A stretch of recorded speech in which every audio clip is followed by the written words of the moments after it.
Ukrainian troops destroyed 22 tanks and 7 Russian artillery systems in one day at Vuhledar. Ukraine's military has outlined the latest losses suffered by Russian forces in an update posted to Facebook on Sunday morning. The General Staff of Ukraine's armed forces said that an additional 8 Russian tanks had been destroyed in a single day since the last operational update on Saturday morning, bringing the total number of Russian tanks destroyed since the invasion began on February 24, 2022, to 3197. Russian forces also lost a further 22 armored personnel vehicles, APVs, and 7 artillery systems, according to the General Staff. The operational update also said that Russian forces had lost 650 troops in the time period, bringing the Russian death toll in Ukraine to 126,160 by Ukraine's count.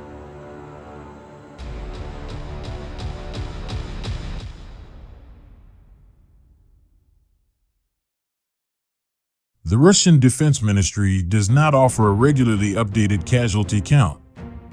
At the end of March 2022, 1,351 Russian soldiers had been killed in the first month of fighting in Ukraine, according to Russian state media. Just days before this death toll was made public, NATO estimated it at between 7,000 and 15,000.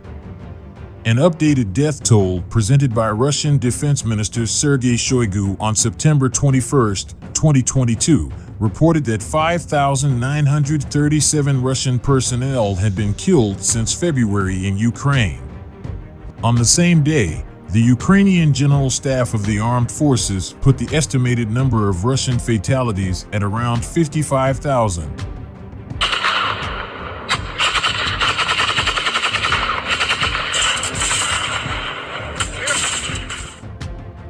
In November, Joint Chiefs of Staff Chairman General Mark Milley said that there had been well over 100,000 Russian soldiers killed and wounded in the war since February. In early December, a joint tally collated by the Media Russian Service and independent Russian outlet Media Zona confirmed the deaths of 10,000 Russian personnel in Ukraine. We rely only on confirmed death reports, so the data collected does not reflect the real level of casualties, the media wrote as it published the figures.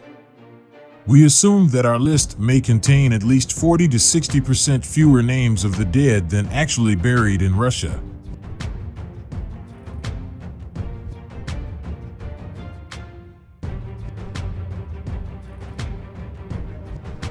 As of January 27th, Media Zona had verified 12,538 Russian casualties.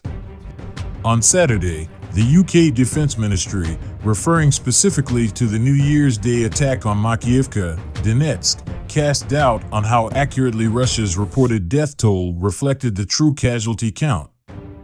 The difference between the number of casualties Russia acknowledged and the likely true toll highlights the pervasive presence of disinformation in Russian public announcements, the ministry wrote on Twitter. The government department said deliberate lying authorized by senior leader and inaccurate information passed up the chain of command from junior officials played a part in the misleading statistics. On Saturday, Ukraine's defense ministry reported that more than 5,000 Russian soldiers had died in the previous week alone.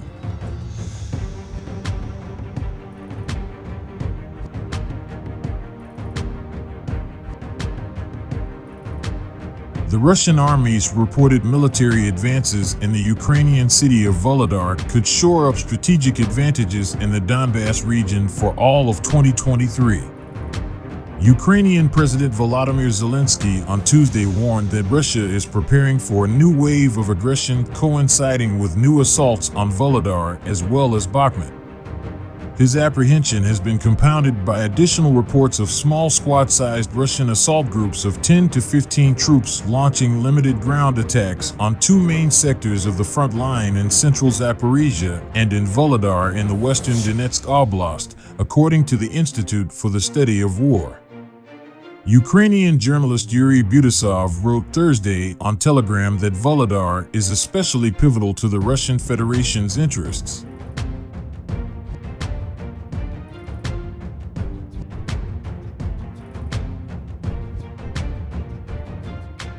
Not only is it important from a communication standpoint in the southern Donbass region, he said it could also potentially hinder a future Ukrainian offensive on the Crimean corridor. The capture of Vuhledar will significantly improve the strategic position of the Russian army in the Donbass and will allow the defense to be deepened, Butasov wrote, according to an English translation. The goal of the Russian command in the 2023 campaign is to capture the entire Donbass or push our army away from the Crimean corridor. Russia has concentrated its forces by way of Marine brigades and airborne troops, he added, going as far as to say the battle in Vuhledar will determine long-term ramifications in the Donbass region and the overall scope of the war this calendar year.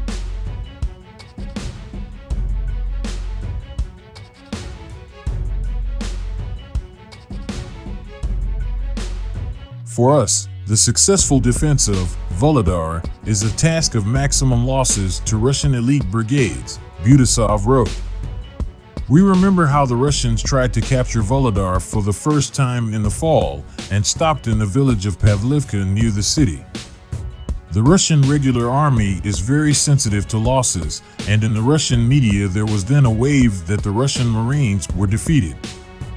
Vuhledar is a convenient line of defense. It is on the heights. The enemy is advancing from the lowlands. There are opportunities to inflict a new defeat on the enemy.